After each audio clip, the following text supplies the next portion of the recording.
Hi, this is Alexplore. This time I will explain the GM Command. GM Command, model number RGM-79G, is often mistaken as GM for commanders. While it is true that GM Command was used by commanding officers during the One-Year War, that was not the intention. The Federation Force is a very large organization to say the least, and some of them distributed GM Command like they are regular GMs, to meet the frontline's demand for more mobile suits as they were replacing traditional military vehicles. The commanding officers on the front were confused by these fancy-looking GMs at first, but they quickly recognized their enhanced communication, observation, and targeting capabilities, making them ideal to be used by unit commanders, leading regular GM-79s and other mechanical support. GM Command is short for GM Commando Type, or GM for Field Command. GM Command is the Federation's attempt at standardizing different GM custom types, where all specialist GM can be modified with an array of standardized modules. The GM custom types is a series of limited runs of GMs modified to enhance the GM's capabilities to meet the needs of the front lines. During the One-Year War, with Minovsky particles interference and the war raging across the Earth's circle, these custom types were modified by local arsenals on their own with whatever supplies they can get their hands on, resulted in many similar modifications being done with different parts, and created modules that are incompatible between different GM custom types. Both the front and high command liked the performance of the GM custom types, but the logistical challenges induced by these GM custom types down the road would be inevitable should the war continue, and the Federation compiled all the data they had with the known custom types and designed a GM to meet some of the more common enhancements, like communication, observation, and targeting, then left more specific needs to add on or replace with modules. GM Command's development cycle is much faster than that of Gundam and standard GM, thanks to the accumulated know-how from producing, deploying, and maintaining those previous mobile suits. The Federation was not trying to reinvent the wheel, so to speak, but to streamline the life cycle of these improved GMs. While some records suggested the Federation aimed to replace all RGM-79 with RGM-79G, that did not happen as most GM produced by the end of the war was still standard RGM-79. However, the cost of production, operation, and maintenance of GM Command was lowered compared to GM custom types, and there were new versions of GM custom types based on the GM Command. GM Command also received input from Gundams like Gundam Unit 4 and Unit 5, and even borrowed some ideas from Zeon mobile suits. Let's take a closer look and see what Federation did to make improvements and streamline this enhanced GM while reducing the production costs. Starting from the head, you can see some substantial change in the shape of the head. However, the internals are mostly the same, save from some enhancements. Optics on top and the back of the head, a pair of falcons, large visor with both optical and multi-spectrum sensors, and transceiver down the chin. The most notable internal change, but not represented on this G-frame, is an additional mono-eye optic right in the middle of the visor.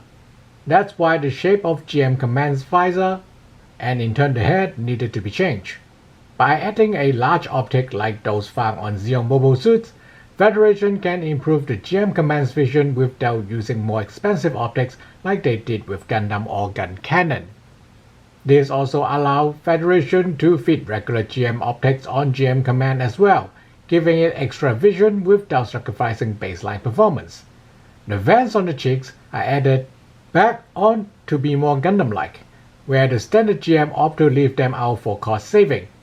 It is also the result of GM Command adopting cooling system from Gundam Unit 4 and Unit 5, and since both systems have similar architecture, The GM Command can be built or refit with either cooling system to maximize availability. Speaking of cooling system, we can also see its mark on GM Command's torso. The GM Command's torso is built like Gundam Unit 4 and Unit 5, with additional vents on either side of the collar. It also received a bit more armor. The main reason GM Command adopted the architecture of Gundam Unit 4 and Unit 5 is because it allowed a bigger Minofuski reactor to be fitted inside the torso. Sure, the convenience of using core block system to hot swap the upper and lower half of the body is gone, but the improved performance means less potential repairs would be needed. Not to mention how much cheaper GM is compared to Gundam. Giving a new machine to a pilot is much easier alternative. In addition, since the vast majority of GM uses the simplified OS and personal alternations would be backed up by the armorer, there is very little reason to swap the entire cockpit like you would with Gundam. With the removal of what little was left of the core block system inside GM Command enjoys its many additional enhancements over standard GM with little to no weight gain. The new cooling system and larger main erector provide GM Command as much power output as RX-78-2 Gundam, and potentially better operation endurance.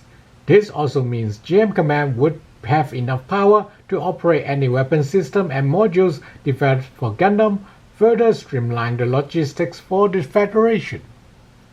GM Command skirts are very much developed from GM custom types and once again Gundam Unit 4 and Unit 5. The front skirts are arranged in 3 sections like Gundam, with a counter thruster in the center. The side skirts, however, are universal storage where removable E-caps, magazine or even small grenades can be kept. Although GM Command does have provision to retrofit GM or GM custom type side skirts for charging terminals and other options. The back skirt is a simplified version of the one from GM custom types. Instead of a single movable holster for a single beam saber, it is a fixed holster designed for 2 beam sabers. The GM Command's legs are less drastically changed in comparison. A number of small thrusters are added in addition to the apogee motors used on standard GM. The fits are more or less the same as standard GM. GM Command's arms on another hand receive a lot more upgrades. The shoulder armor now has a thruster installed on the side like some GM custom types, and the forearm have additional armor along with an elbow guard. GM Command's backpacks was redesigned substantially to enhance situation awareness. The GM Command's backpacks has a large antenna to make up for the reduced capabilities for not having antennas on the head sticking out like Gundam or gun cannon. It also has an optical sensor to provide constant surveillance over its back. Even if GM Command turns its head and the optics on the back of the head is not covering GM Command's entire rear, the optics on the backpacks reduce those blind spots significantly. GM Command's backpack also installed 2 additional thrusters. While they are significantly weaker than the 2 main thrusters, they do provide GM Command better thrust-to-weight ratio than RX-78-2 Gundam. The redesign of the backpack also serves as provision for replacement module. For example, here is a backpack for GM Command Space, a variant of GM Command specialized to operate in space. Without any weapon rack or beam saber holster, the backpack can be installed with more thruster in any directions, allowing the GM Command Space to be a lot more maneuverable than GM or regular GM Command.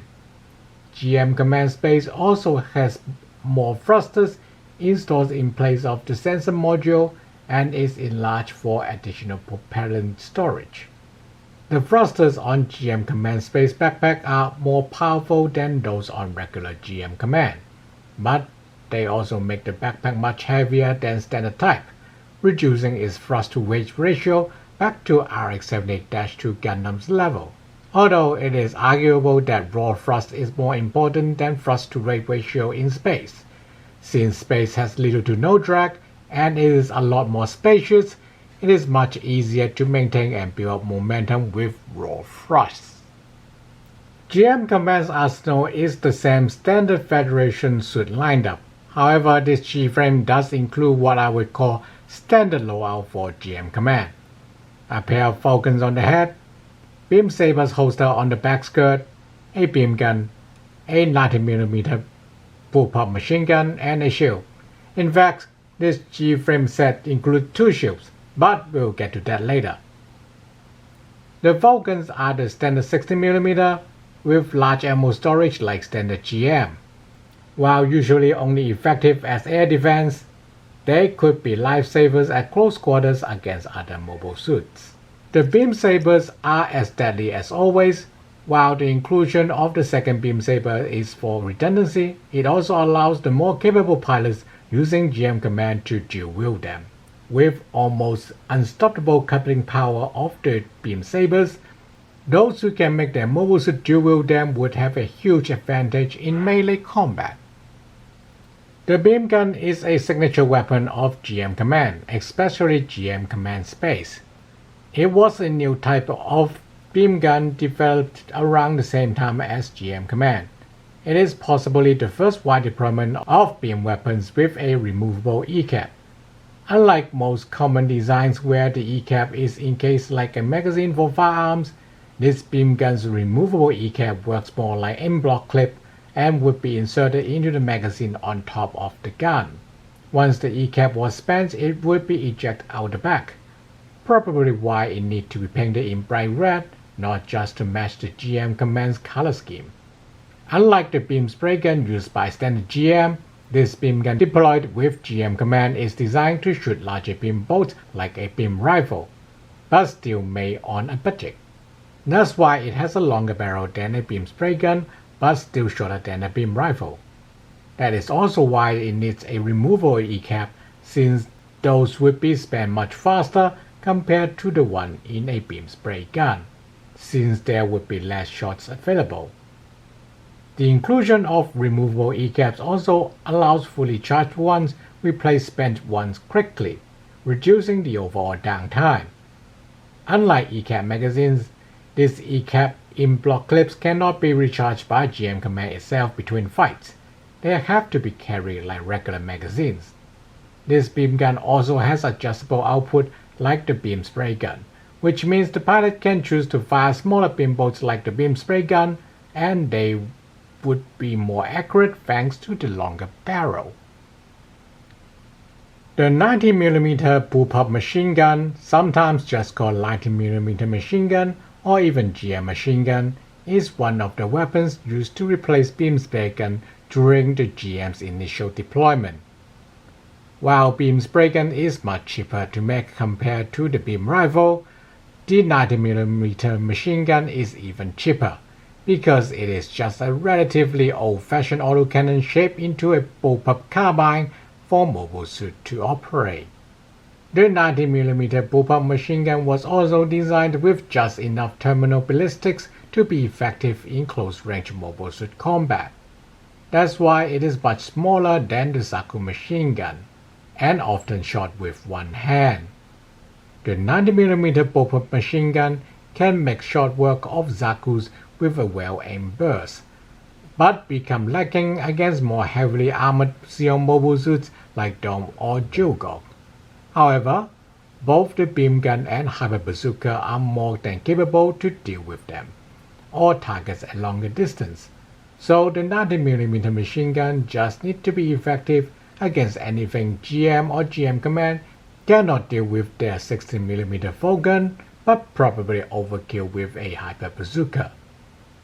The 90mm bullpup machine gun also tends not to overpenetrate or create secondary explosions like beam guns. Thus, they are the default primary range weapon of GM or GM Command standing guard of Federation bases and space colonies. In fact, the 90mm bullpup machine gun received updates in both construction and ammunition throughout the rest of the Universal Century, with many variations like the GM rifle on the GM Quell. GM Command shields are interesting. The one you see mounted on the forearm strap is introduced with the GM Command. A new type of standard shield for GM that is lighter so GM can remain agile while carrying one, with a new insulation layer introduced to improve its resistance against beam bolts. Top and bottom of the shield are also shaped like dozer blades, making the shield easier to be set on the ground or celestial objects as cover. These two characteristics also makes this shield a better melee weapon, although it is still far less effective compared to the beam saber. This shield design remained relatively popular and had many iterations throughout the rest of the Universal Century, despite beam shields become the standard around the UC 120s. The other shield is the more standard Federation type tower shield. This one lacks the cross-star emblem of Federation Force because Federation designed not to overstate their presence, although you will still see those ones come back from time to time when the Federation do want to overstate their presence. Anyways, this shield is basically the same shield used by regular GM, and some GM commands were recorded using them because the new ones were not available or the pilot preferred the more well-rounded resistance offered by the standard tower shield. This was the case for the Mormont team, literally guinea pig team because they are a combat test team, who was tasked to test out the performance of GM Command before their wider deployment, and didn't get the new shield with their GM Command. The tower shield also remained popular and had many iterations, even after more shield types were introduced to the Federation Force for years to come. Like we have mentioned, the base type GM Command, RGM-79G, were distributed by some like they are regular GMs. Others would organize them as specialist teams. Many GM custom types would be recreated based on the GM Command, like GM Sniper 2 or GM Command like Armor. However, their contribution to Federation's war effort is relatively low because Xeon would surrender shortly after their introduction. However, many GM Command and its variants did find their way to the Battle of Abu-Aku, or fighting against the few Xeon strongholds remaining on Earth. The Federation was quite satisfied with the performance of the GM Command, so when it comes to post-war reorganization, where all general-purpose GM would be brought to a new standard, many of the GM Command's design choices remained. There is also the GM Quell that we have looked at, very much a direct successor that was designed to be more Gundam-like. Even the J-Gun, a whole new generation of RGM, still features the long-range mono-eye along with regular optics like GM Command. GM Command, like real commandos, has a lot more influence than you may expect it. Thanks for watching.